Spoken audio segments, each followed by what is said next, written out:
kada se radi nešto na razini fakulteta ili na razini neke organizacije poput Carnet, obično to ispadne onak napravljeno dosta loše.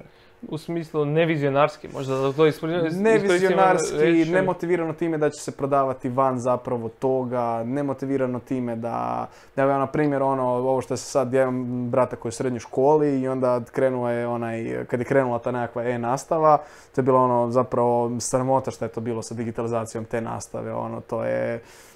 Za početak postoji nekakav, mislim da Microsoft Teams ili nešto tako, gdje su stavili djecu i onda su odlučili svu djecu staviti u nekakav ogromni chat room iz cijele Hrvatske, zapravo, koji nije bio kuriran, i tamo su djeca stavile nekakve gluposti skroz postalo. Mislim da je to sramota generalno za hrvatsko školstvo, da se nešto tako dogodi, i da ti serveri padaju i onda, ne znam, ili na drugu ruku neke škole su koristile onaj Lumen zapravo i onda tamo imaš nekakve stvari gdje djeca to krenu koristiti, slike su 400 kilobajta maksimum i onda nitko ne zna resizati sliku i onda, uglavnom, hoćete reći da generalno treba angažirati neke vanjske tvrtke koje će zapravo pristupiti tom rješenju više vizionarski, ako ćemo to tako reći. I mislim da generalno to treba općenito primijeniti u edukaciji.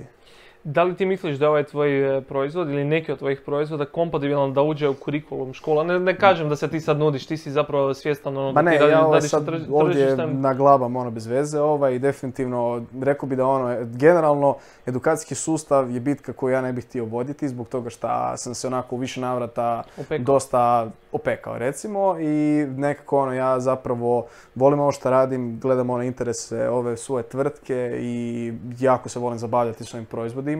Ono što je interesantno je da zapravo naši proizvodi jesu dijelovi raznih kurikuluma u raznim privatnim školama po SAD, Australiji, Kanadi i dobili smo puno bolji odaziv i puno brže i lakše smo te svoje proizvode tamo plasirali kad su to neke privatne institucije, zato što tamo postoji jedna, dvije, tri osobe koje odluče da određeni proizvod ide u neki kurikulum, a bilo koja državna obrazovna institucija, bilo gdje, ne samo u Hrvatskoj, ne prozivam ja sada da je samo hrvatsko školstvo loše, nego jednostavno sama činjenica kad imaš neku državnu školu, tebi treba proći jako puno vremena da se nešto stavi u kurikulum, da se kurikulum izmijeni, zbog toga što puno više ljudi treba donijeti tu odluku. Tako da naši proizvodi nisu u nikakvom zapravo tom official državnom kurikulumu bilo gdje, zbog toga što postojimo tek 3 godine, a proizvod, na primjer, Makerphone smo krenuli pa kak se spada prodavati i plasirati prije možda 2,5, ovaj Makerphone prije 1,5 dana i sad smo tek izbacili Sandbox. Hoćete reći, novi smo kao i takvi sustavi prolaze jako sporo.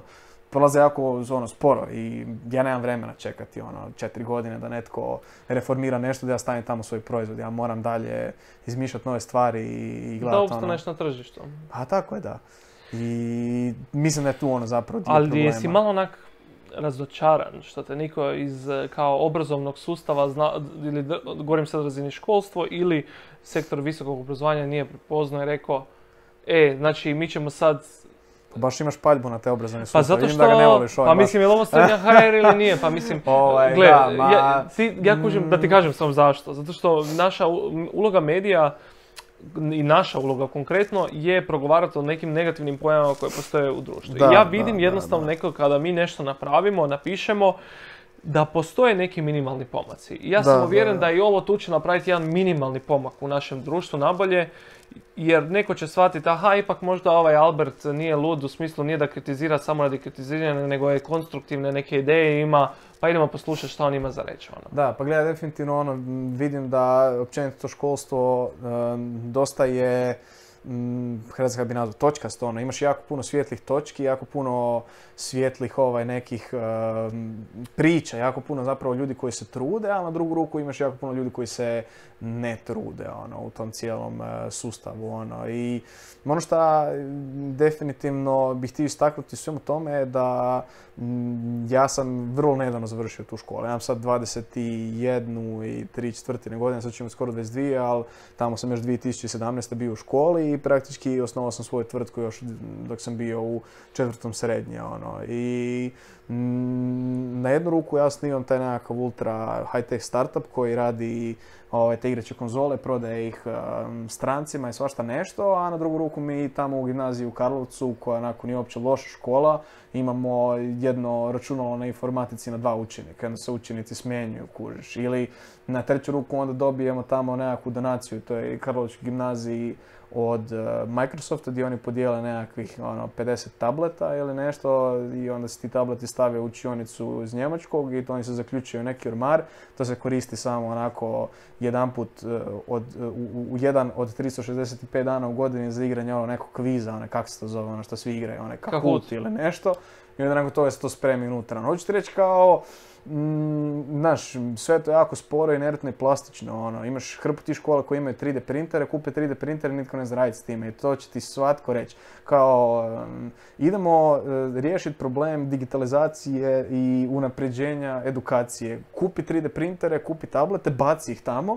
Ali nemoj nikog educirati da nešto radi s time. A svi profesori su inertni, profesorice iz sociologije i kemije koriste grafoskope i pričaju o tome kako kod njih neće biti prezentacija zato što ne žele da nekakve gluposti lete po ekranima. Kao kontradiktorno, jednostavno treba na skroz drugi način rješavati taj problem obrazovanja. Sad, ja imam 21 godinu, ja sam poduzetnik, ja ne znam ništa o obrazovanju. Mislim da generalno nemam neki prevelik kredibilitet da sada kritiziram, pošto to je jako opsežna i jako teška tema, jako težak odgovor. Ja, na primjer, da se mene pita da ja sad budem nekakva osoba koja odlučuje šta će se raditi u tom sustavu obrazovanja, ja stvarno ne znam na koji način bi ja tome pristupio, ali vidim neke očite nelogičnosti u tom cijelom procesu, kužiš.